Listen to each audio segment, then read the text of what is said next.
The gym smelled of sweat and iron, a familiar tang that clung to my skin as I finished my last set of deadlifts.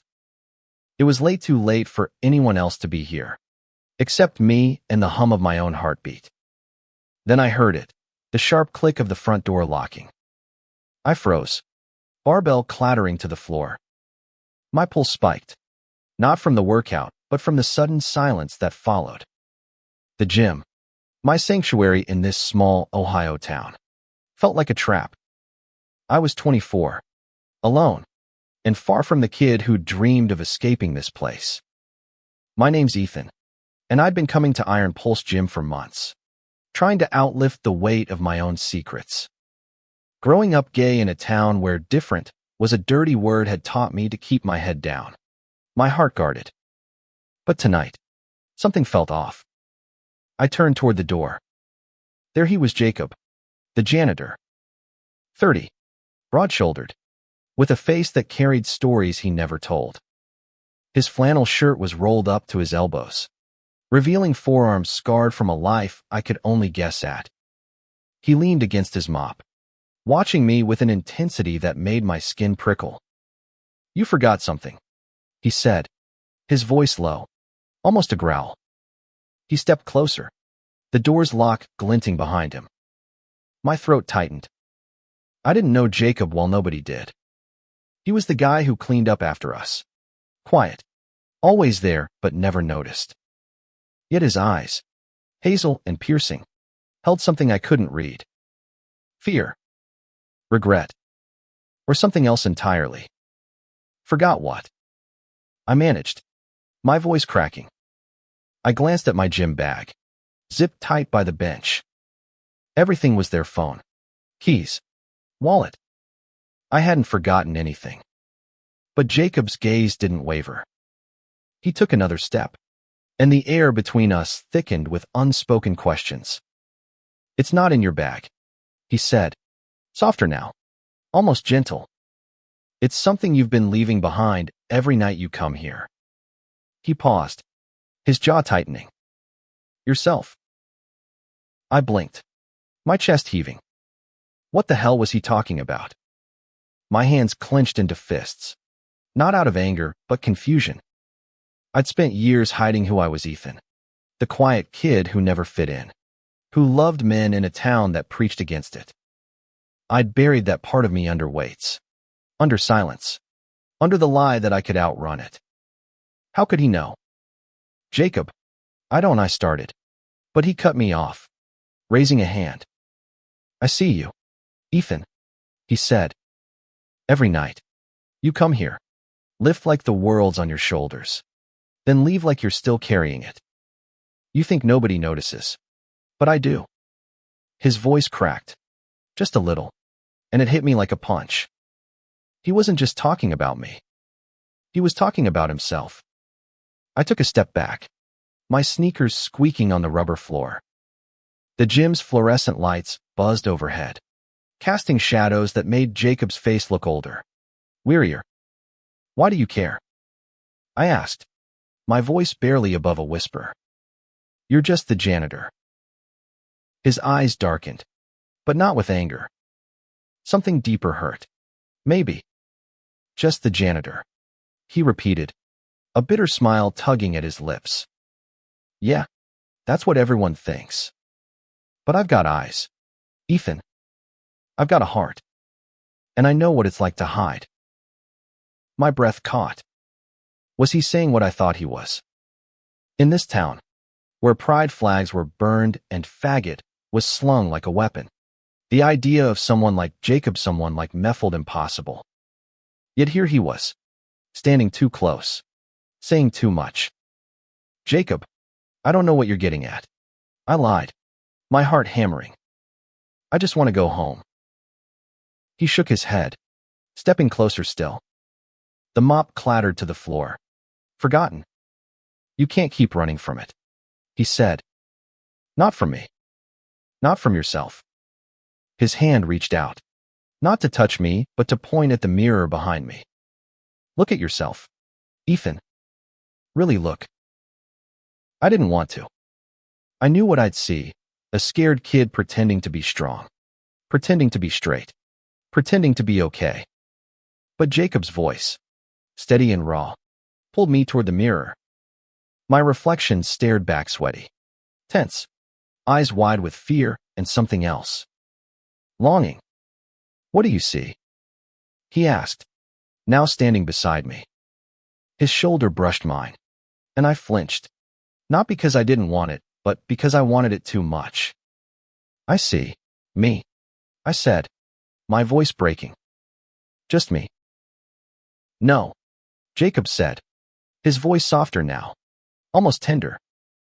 "You see someone who's been fighting a war nobody else can see. And I'm telling you, Ethan, you don't have to fight it alone." I turned to him, our faces inches apart. His breath was warm, his eyes searching mine. For the first time in years, I felt seen, not as the quiet kid, not as the gym rat, but as Ethan. All of me. And it terrified me. "What do you want from me?" I whispered, my voice trembling. Jacob's eyes softened, but there was a fire in them too. "I want you to stop hiding," he said, "because I'm tired of hiding too." The words hung between us, heavy and dangerous. I wanted to run, to unlock that door and disappear into the safety of my lonely apartment. But something in Jacob's voice, in the way he looked at me, held me there. For the first time, I didn't feel alone in my secret. And that scared me more than the locked door ever could. The gym's silence was suffocating, broken only by the faint hum of the air conditioner. Jacob's words echoed in my head. "I'm tired of hiding too." My knees felt weak, and I gripped the edge of a weight bench to steady myself. I wanted to believe him, to trust that someone else in this town carried the same weight I did. But trust was a luxury I'd never afforded myself. "Jacob," I said, my voice barely audible, "you don't know me. You don't know what it's like here." I gestured vaguely toward the locked door, as if it represented the entire town of Mill Creek, its churches, its bars, its judgmental eyes. This place, it chews up people like us. He didn't flinch. Instead, he leaned against the mirror, his reflection merging with mine. "You think I don't know that?" he said, his voice steady but laced with pain. "I've lived here my whole life, Ethan. I know exactly what this town does to people who don't fit the mold." I studied him, really looked at him for the first time. His flannel was frayed at the cuffs, his boots scuffed from years of hard work. There was a scar above his left eyebrow, faint but jagged, like a story he hadn't told. I wondered how many times he'd been forced to hide, how many nights he'd spent cleaning this gym while wrestling his own demons. "Then why stay?" I asked, my voice sharper than I intended. "If you know how bad it is, why not leave?" Jacob's jaw tightened, and for a moment, I thought I'd pushed too far. But then he sighed, running a hand through his dark hair. "I tried," he said. "Left when I was 18. Went to Chicago.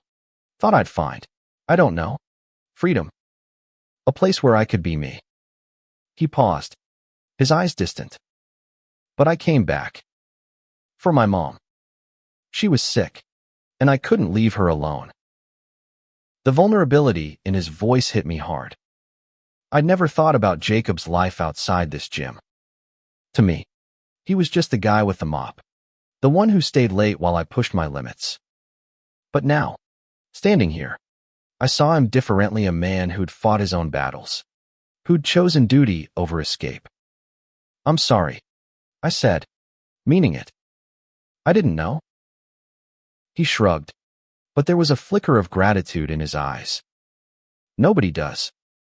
That's the thing about places like this, you keep your head down, and people stop asking questions." He stepped closer, his boots scuffing the floor. "But I'm done with that, Ethan. I'm done pretending I don't see you." My heart pounded so loud I was sure he could hear it. "See me?" I echoed, my voice shaking. "What do you see?" He didn't answer right away. Instead, he reached into his pocket and pulled out a small, folded piece of paper. He hesitated, then handed it to me. "I found this," he said, "a few weeks ago, in the locker room. It fell out of your bag." My stomach dropped. I unfolded the paper with trembling hands. It was a page from my journal, one I'd written months ago after a particularly rough night. The words were raw, unguarded. "I'm so tired of pretending. I want to love someone, to be loved, but I'm scared. This town will never let me." My handwriting stared back at me, a confession I'd never meant for anyone to see. "You read this?" I asked, my voice barely a whisper. Jacob nodded, his expression soft but unapologetic. I didn't mean to at first. I was just cleaning up. But it felt like you were speaking for me too. He swallowed hard, his Adam's apple bobbing. I've been carrying that around, waiting for the right moment to give it back. To tell you you're not alone. I crumpled the paper in my fist, my face burning with shame and anger. "You had no right," I snapped, but the words felt hollow. Deep down, I wasn't angry at him. I was angry at myself for being so careless, for letting my guard down, for wanting to believe him. "I know," he said, his voice steady. "But I'm not sorry. Because if I hadn't read it, I wouldn't be standing here, telling you I feel the same way." The air between us crackled, charged with a tension I couldn't name. I wanted to yell, to run, to do anything but face the truth in his eyes. But I couldn't move. Jacob was offering me something I'd never had: someone who understood. Someone who saw me and didn't look away. "What do you want from me, Jacob?" I asked again, but this time, my voice was softer, pleading. He took a deep breath, as if steeling himself. "I want you to stop running," he said. "I want us to stop running. Together." The word "together" hung in the air, a promise and a risk. I looked at him, at the man who'd spent years cleaning up other people's messes while hiding his own. And for the first time, I wondered what it would be like to let someone in. To let him in. Before I could respond, a loud bang echoed from the back of the gym. We both froze, our heads snapping toward the sound. The storage room door, always locked, was ajar, and a shadow moved inside. "Stay here," Jacob whispered, grabbing his mop like a weapon. But I wasn't about to let him face whatever it was alone. Not after what he'd just said. "No way," I said, stepping beside him. "We do this together." Jacob's grip tightened on the mop handle, his knuckles white. The shadow in the storage room shifted again, followed by a low scrape, like metal on concrete. My heart raced, but I matched Jacob's steps as we crept toward the door. The gym, once my refuge, now felt like a maze of secrets, each corner hiding something I wasn't ready to face. "Probably just a rat," Jacob muttered, but his voice lacked conviction. He glanced at me, his hazel eyes sharp with caution. "Stay close." I nodded, my throat too dry to speak. The storage room door hung open, its hinges creaking in the stillness. Jacob reached out, pushing it wider. The light from the gym spilled inside, illuminating shelves of cleaning supplies and old gym equipment.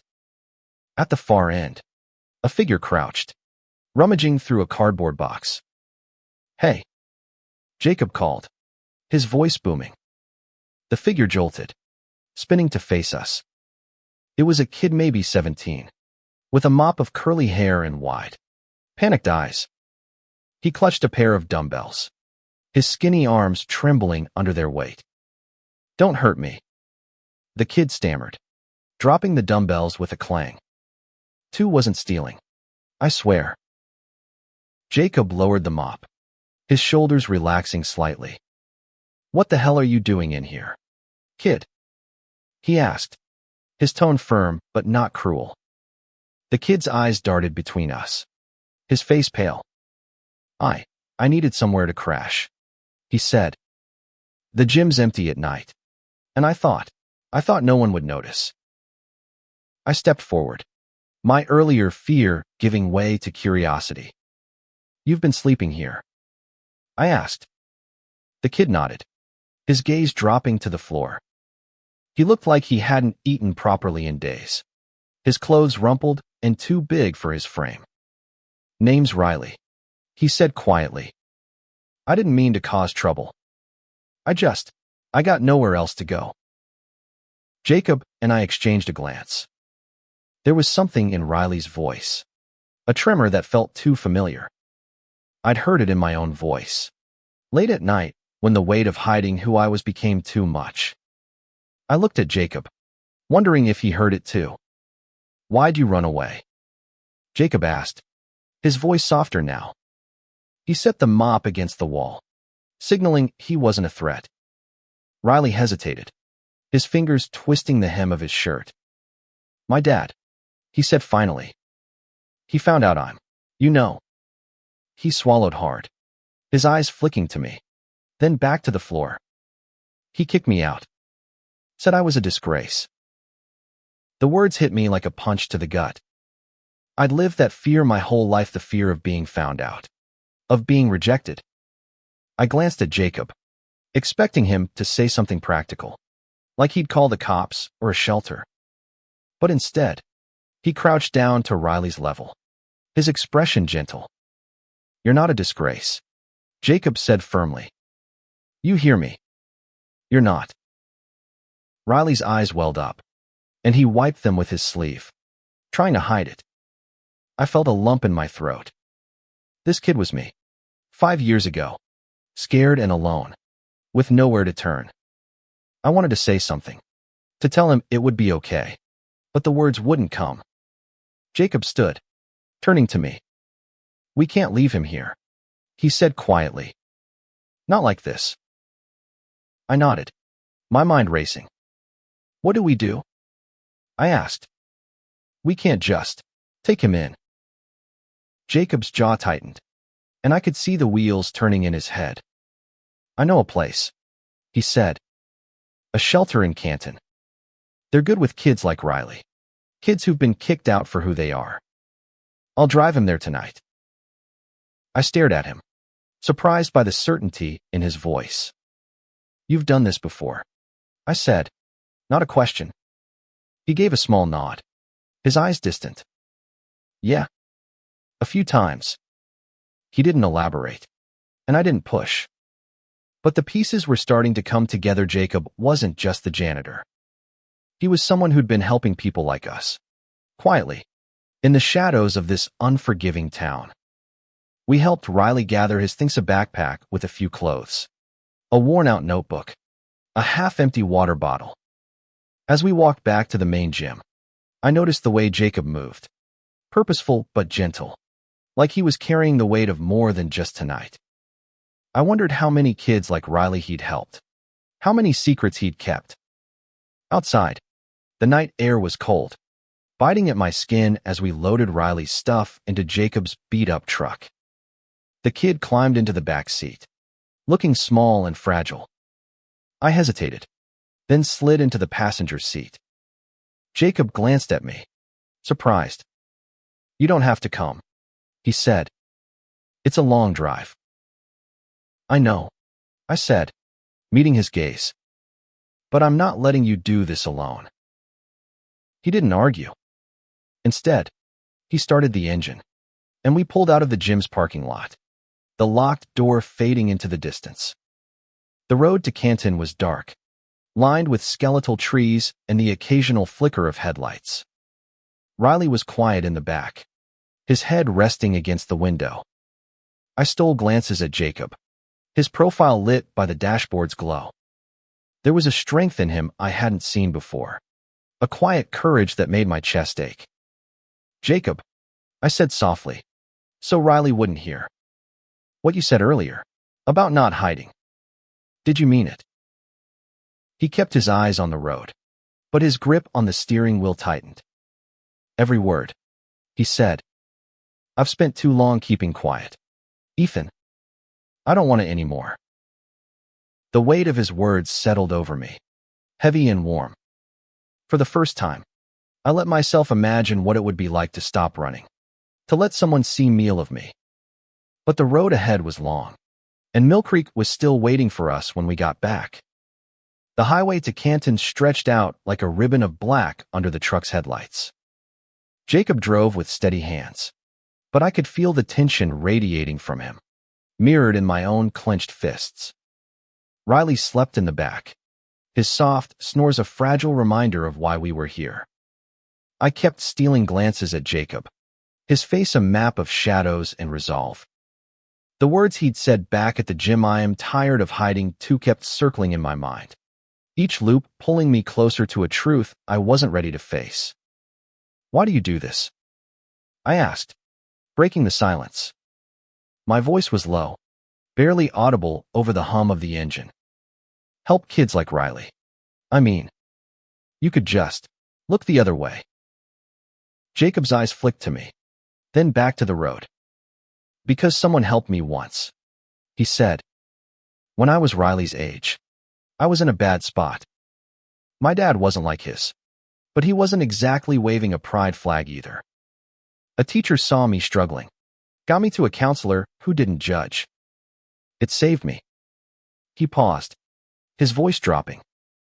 "I owe it to kids like him to pay it forward." I nodded, my throat tight. I wanted to ask more about his life, his pain, the scars I'd noticed on his arms, but the weight of the moment held me back. Instead, I looked out the window, watching the dark fields blur past. Mill Creek was a cage, but Jacob was proof that some people could still find a way to care. We reached the shelter just after midnight. It was a modest building, its sign reading Hope Haven in faded letters. A woman named Maria, with kind eyes and a no-nonsense demeanor, met us at the door. She took one look at Riley, still half asleep, and ushered him inside with a warmth that made my chest ache. Jacob explained the situation in hushed tones, and Maria nodded, promising to take care of him. As we walked back to the truck, I felt the weight of the night settle over me. Riley was safe, but the world he'd fled from, our world, was still out there, waiting to judge us. Jacob climbed into the driver's seat, but he didn't start the engine right away. Instead, he turned to me, his eyes searching. "You okay?" he asked. I wasn't. The night had cracked something open inside me, something raw and unguarded. "I don't know," I admitted.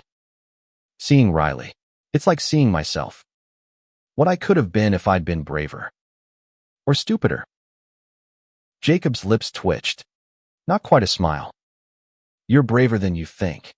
Ethan, you came with me tonight. That's not nothing." I looked down at my hands, still clutching the crumpled journal page. "I've spent my whole life hiding," I said.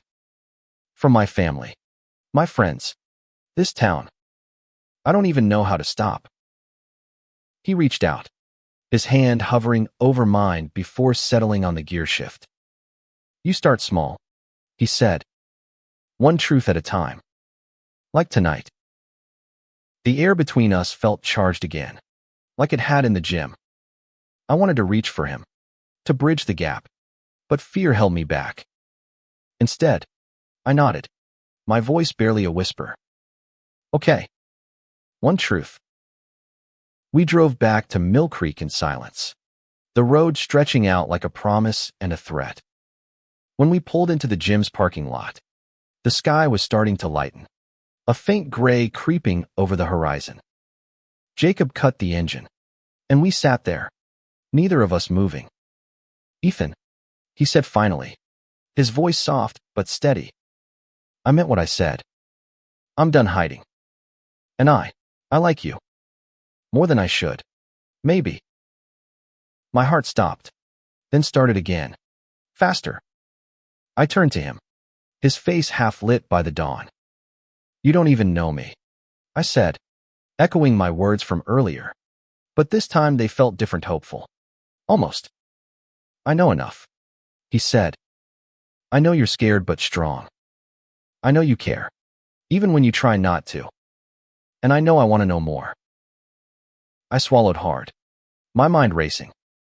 This was a moment I could keep running or take a step towards something real. I like you too, I said, the words tumbling out before I could stop them. But I'm terrified. Jacob. This town, it's not kind to people like us. He nodded, his expression solemn. I know. But we don't have to face it alone. Before I could respond, a car pulled into the loaded, beat-up sedan with a familiar sticker on the bumper. My stomach dropped. It was my brother, Mark. He'd always been suspicious, always watching me too closely. And now he was here, at 5 a.m., staring at Jacob's truck. Shit, I muttered, my heart pounding. That's my brother. Jacob's eyes narrowed, but he stayed calm. Does he know? He asked. I shook my head. Not everything. But he's not stupid. Mark climbed out of his car, his expression hard. He was older than me, bigger, with the kind of confidence that came from fitting in. Ethan, he called, his voice sharp. What the hell are you doing here? I glanced at Jacob, my pulse racing. This was the moment I dreaded my whole life, the moment my secret could come crashing down. But Jacob's steady gaze gave me strength. I took a deep breath and opened the truck door. Stay close, I whispered to Jacob, echoing his words from earlier. Whatever happened next, we'd face it together. The morning air was sharp, cutting through my thin tank top as I stepped out of Jacob's truck. Mark's eyes bored into me, his arms crossed, suspicion etched into every line of his face. He was 28, a mechanic who'd never left Mill Creek, who wore his masculinity like a badge. Growing up, he'd been my protector, but also my judge, always quick to call out anything weak in me. Ethan, you gonna answer me? Mark said, his voice low but edged with anger. It's 5 a.m. Why are you here with him? He jerked his head toward Jacob, who'd climbed out of the truck and stood beside me, his presence steady but tense. We were helping someone, I said, my voice steadier than I felt. A kid who needed a place to go. Mark's eyes narrowed. A kid. At the gym. Bullshit. He took a step closer, his gaze flicking to Jacob. What's really going on? Ethan. You've been acting weird for months. Sneaking around. Staying out late. You think I don't notice? My stomach twisted. I'd always been careful, keeping my life compartmentalized, gym, work, home, never letting the pieces touch. But Mark was too close now, his questions too sharp. I glanced at Jacob, his jaw tight, his eyes urging me to stay calm. Mark, it's not what you think, I said, but the words felt weak, like a lie I couldn't sell. I wanted to tell him the truth about Riley, about Jacob, about but the words caught in my throat, choked by years of fear. Jacob stepped forward, his voice calm but firm. He's telling the truth, he said. We took a kid to a shelter in Canton. He was in trouble, and we couldn't leave him. That's it. Mark's eyes flicked to Jacob, sizing him up. You're the janitor, right? Why is this your business? Jacob didn't flinch. Because someone had to help, he said. And Ethan was there. He's a good guy, Mark. Better than you know. The words hung in the air, a challenge and a defense. Mark's gaze shifted to me, searching, probing. I could feel the weight of his suspicion, the unspoken question he was too afraid to ask. Are you one of them? I'd heard it in his tone before, in the way he'd mocked fairies at family dinners, in the way he'd watched me when I didn't laugh along. Ethan, Mark said, his voice softer now, but still dangerous. If there's something you're not telling me, you need to say it. Now. My heart pounded. My palms sweaty. This was a moment I'd been running from my whole life. I could lie, like I always had, and keep the peace. Or I could take Jacob's advice and start with one truth. I looked at him, his steady presence anchoring me, and made my choice. Mark, I said, my voice trembling but clear. I'm gay. The words felt like a weight lifting and a bomb dropping all at once. Mark's face froze, his eyes wide with shock, then narrowing with something darker disgust. Maybe, or betrayal. He took a step back, his hands dropping to his sides. You're what? He said, his voice low, almost a growl. You heard me, I said, forcing myself to hold his gaze. I'm gay. I've always been. And I'm done pretending I'm not. Jacob's hand brushed mine, a subtle gesture of support that sent warmth through me. Mark's eyes flicked to our hands, and his face hardened. This is because of him, isn't it? He spat, pointing at Jacob. He's been filling your head with this shit. No, I said, my voice rising. This is me, Mark. This is who I am. Jacob jest. He helped me see I don't have to hide it anymore. Mark laughed, a bitter, hollow sound. You think this town's gonna let you walk around like that? You think Dad will? You're throwing your life away, Ethan. His words stung, but they didn't break me. Not this time.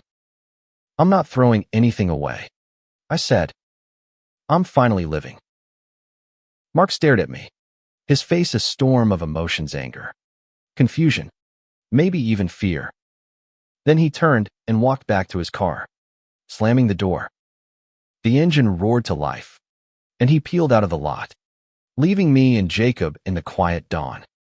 I let out a shaky breath, my legs trembling. Jacob's hand found my shoulder, warm and steady. You okay? He asked, his voice soft. No, I said, but I managed a small smile. But I will be.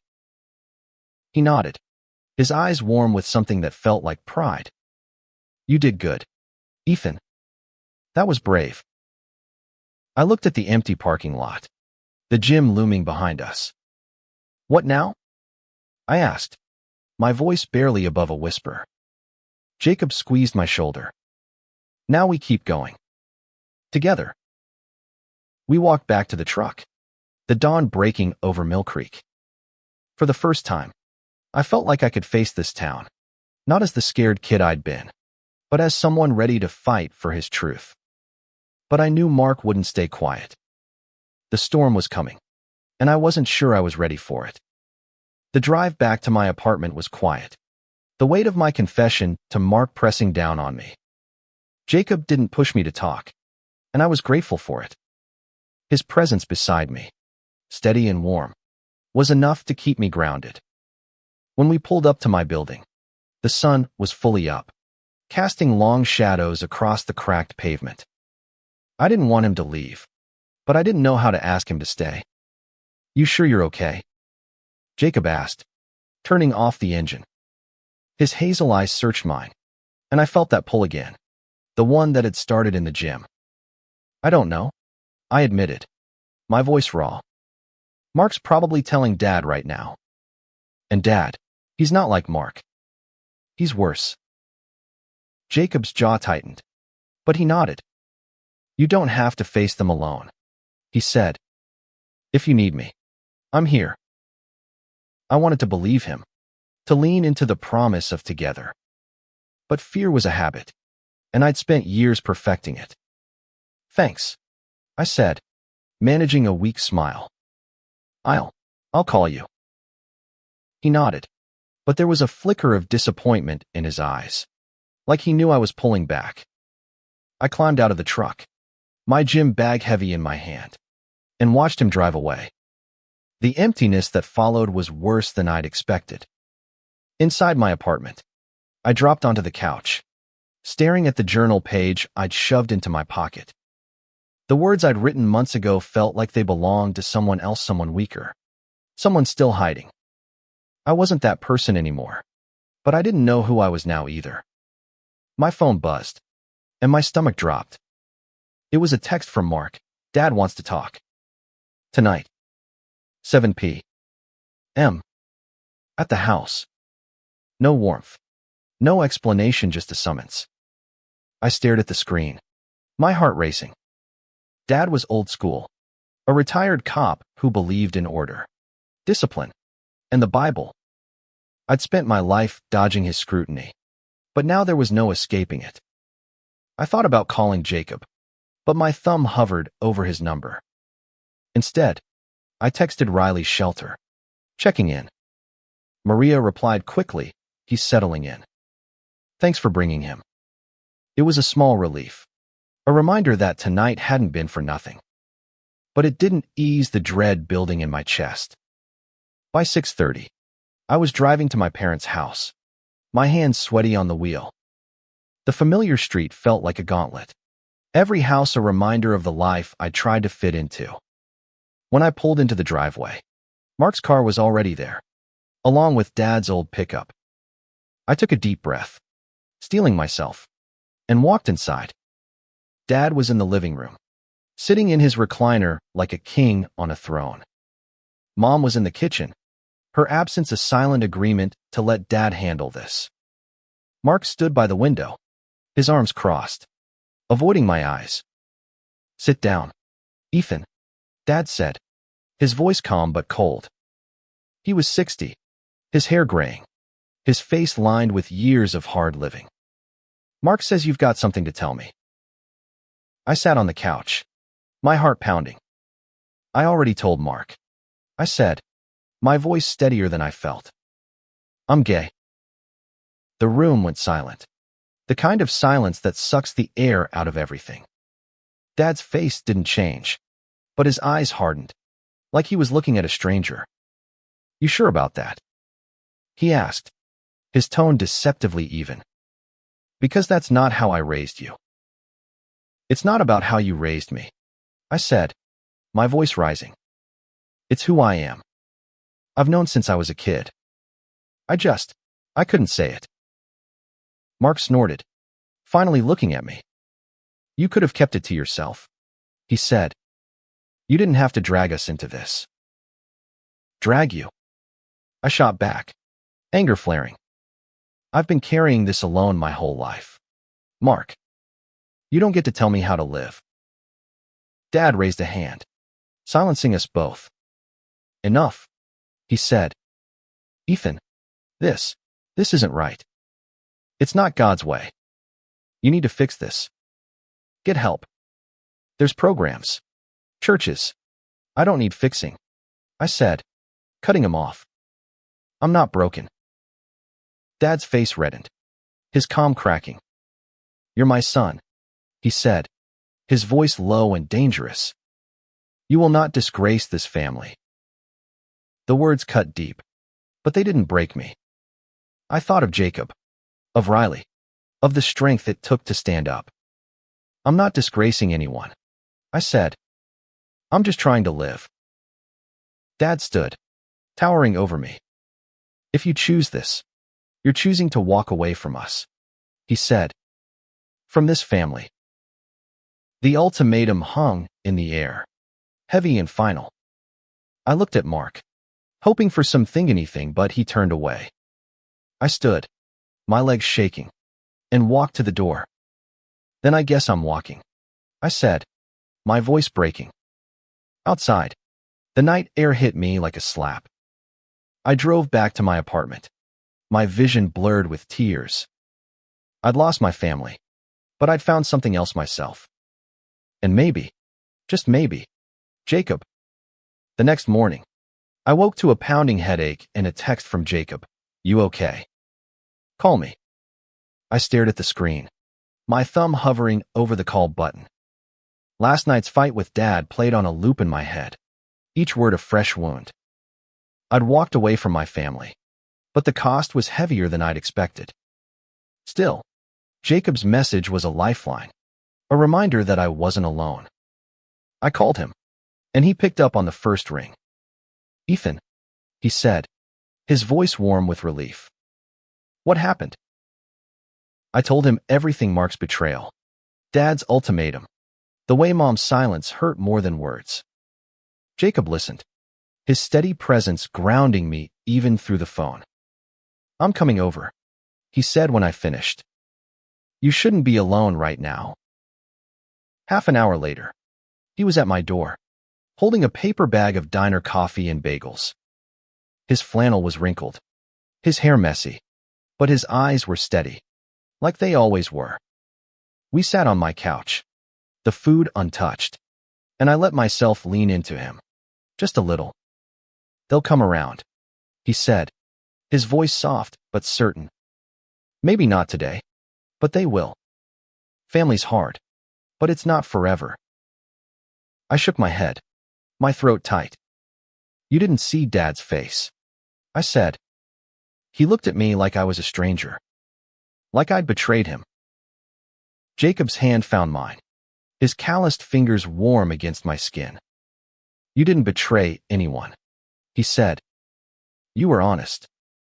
That's more than most people in this town can say." I looked at him, really looked, and saw the man who'd locked the gym door, who'd seen me when I couldn't see myself. "Why are you doing this?" I asked. "Why me?" He smiled, a small, sad thing. "Because you're worth it," he said. "And because I've spent too long pretending I don't want this, didn't want you." My heart stuttered. I leaned closer, our faces inches apart, and for the first time, I didn't pull back. His lips met mine, tentative at first, then deeper, like we were both letting go of years of fear. It wasn't perfect, but it was real, and it was ours. The next few days were a blur. I went to work, a mechanic shop where I kept my head down, but the whispers followed me. Mark must have talked, because my coworkers' glances turned sharp, their conversations hushed when I walked by. I didn't care, or at least, I told myself I didn't. Jacob was my anchor, meeting me at the gym each night, our talks stretching into the early hours. One evening, as we sat on the gym steps, Jacob told me about his life in Chicago, how he'd lived openly for a while, dated men, found a community. But when his mom got sick, he came back, burying that part of himself to survive Mill Creek. "I thought I could handle it," he said, his voice low. "But then I saw you, and it all came rushing back." I reached for his hand, intertwining our fingers. "I'm glad you stayed," I said. "For me." He smiled, but it faded quickly. "Ethan, this town, it's not going to be easy. People talk. They judge. You ready for that?" I wasn't. Not really. But I nodded, squeezing his hand. "As long as you're with me." The next day, trouble found us. I was leaving the gym when a group of guys regulars I'd seen lifting cornered me in the parking lot. Their leader, a guy named Trent, was big, loud, and mean, the kind of man who thrived on making others feel small. "Heard you're one of them now," Trent said, his voice dripping with disdain. "You and the janitor. Huh. Disgusting." I clenched my fists, my heart pounding. "Back off, Trent," I said, my voice steady despite the fear. "This isn't your business." He laughed, stepping closer. "It's everyone's business when you're flaunting it in our gym." Before I could respond, Jacob appeared, his mop abandoned by the door. "Leave him alone," he said, his voice low and dangerous. "You got a problem. You deal with me." Trent smirked, but there was a flicker of uncertainty in his eyes. Jacob was strong, quiet, but intimidating when he needed to be. The group backed off, muttering slurs as they left. I let out a shaky breath, my hands trembling. "You okay?" Jacob asked, his hand on my shoulder. "Yeah," I lied, but his touch steadied me. Thanks. He nodded, his eyes dark with worry. This is just the start. Ethan. You know that, right? I did. But as I looked at him, I knew I wasn't facing it alone.